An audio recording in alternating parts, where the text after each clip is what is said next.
Բարի օր ժողովուրդ ջան, այսօր որոշել եմ պատրաստեմ խոզի փորով, համեմելու եմ խոզի փորը, համեմունքներով եւ ծիրանի չրով փոքրիկ ռոլիկներ։ Հիմա պատրաստման ձևը ձեզ ցույց կտամ, արդեն դուք կարծիք կկազմեք, ինչ է իմ ուզածը այսօրվա եւ կարտոֆիլ։ Սիրելիներս, ես ծիրանի չիրը, իմիջայլոց Հայաստանի ծիրանը բաժանելու եմ երկու մասի, մի քիչ լայնոտ է, դրա համար բաժանելու եմ երկու մասի, դե հիմա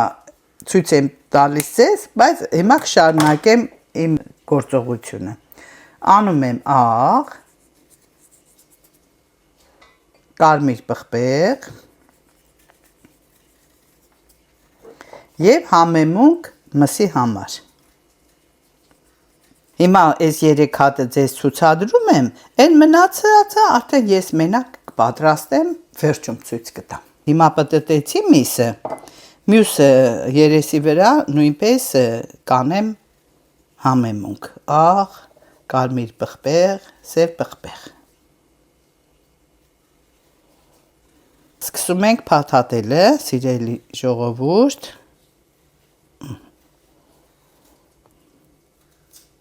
Կեսը փաթաթում ենք մի կեսով ծիրանի ջրի, հետո երկրորդ կեսը կեսից նորից փաթաթում ենք, այսպես։ Ստանում ենք այսպիսի տեսք։ Հիմա ես այս չոփիկներով ամրացնելու եմ, հետո որ դնեմ գազօջախի մեջ։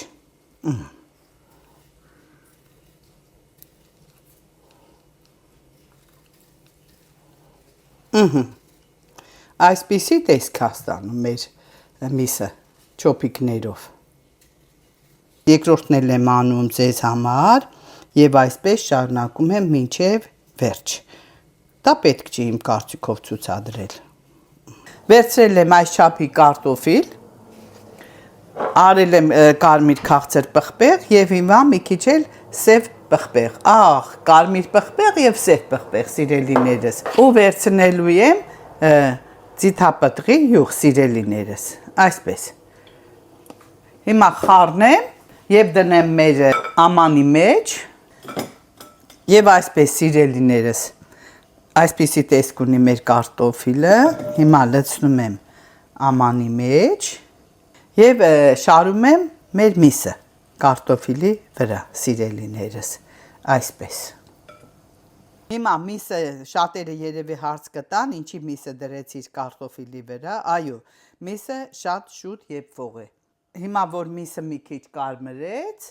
շուռ եմ տալու մյուս երեսն էլ կարմրի, հետո միսը վերցնելու եմ, կարտոֆիլը առանցին կարմրելու է։ Եղավ սիրելի հետևորդներ ջան։ Հարգելիներս, արդեն 20 րոպե է, 230, 40, 230, 220 այդ միջին ջերմաստիճանը արդեն եփվում է, հիմա պետք է շուռ տամ, մյուս երեսի վրա միսը միայն միսը ու կարտոֆիլներ մի հատ այսպես խառնեմ, ու նորից տնելու եմ մեջը, հետո վերջում հանելու եմ, թողելու եմ բերանը բաց, որպեսզի կարմրի, այդ բոլորն ասում եմ սիրելիներս, որ այդքան շուտ ես գազօջախը չբացեմ, այսպես սիրելիներս։ Ինչ ասեմ սիրելի հետևորդներ ջան, սա մեր վերջնական տեսքն է, մեր այսօրվա ուտեստի վերջնական տեսքը, բոլորդ գիտեք, տտմիկ, արել եմ նույնպես գազօջախի մեջ եւ բազուկ նույնպես գազօջախի մեջ, սիրելիներս։ Պատրաստել եմ լոլիկի մածուկով, սոխով եւ թարմ կանաչիով, սոուս սառը եւ կարտոֆիլը բոլորի ծանոթ։ Հիմա սիրելիներս, ուզում եմ ձեզ ցուցադրեմ, ինչպիսի տեսք ունի մեր փոքրիկ ռոլիկները։ Այսպիսի տեսք ունի սիրելիներս, ծիրանի չիրը մեջտեղում, հիմա համտեսեմ եւ բոլորիդ ասեմ համը, բույրը շատ անմահական բույր է, մեր խոհանոցով մեկ լցվել է մեր ուտեստի բույրը։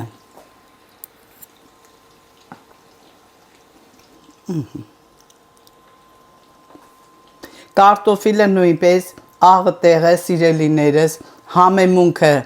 որ մեր ռոլիկներին արեցինք սիրելի հետևորդներ համեմունքը ամեն ինչը միսը շատ փափուկ շատ ջրալի ներսից իր սոկով սիրելիներս շատ անմահական համ ունի Եթե ցանկանում եք սիրելի հետևորդներ ջան ինչպես են պատրաստել մեր սառը սոխով տոմատի մածուկով սոուսը կասեմ ձեզ հիմա մի հատ էլ ձեզ համար փորձեմ մեր միսը ոչ մի մինուս չունի բոլորը պլյուս են սիրելիներս այսքանը ինչ ասեմ մնացեք ինձ հետ ես ձեր բոլորին շատ սիրում եմ մեզ մնում է հետևել հավանել եւ տարածել սիրելիներս աշխարհով մեկ այս ուտեստները որը որ ես պատրաստում եմ սիրում եմ ձեզ մնացեք ինձ հետ ես ձեր ռոզա տատիկն եմ ես ձեր բոլորի շատ սիրում եմ սիրելի ժողովուրդ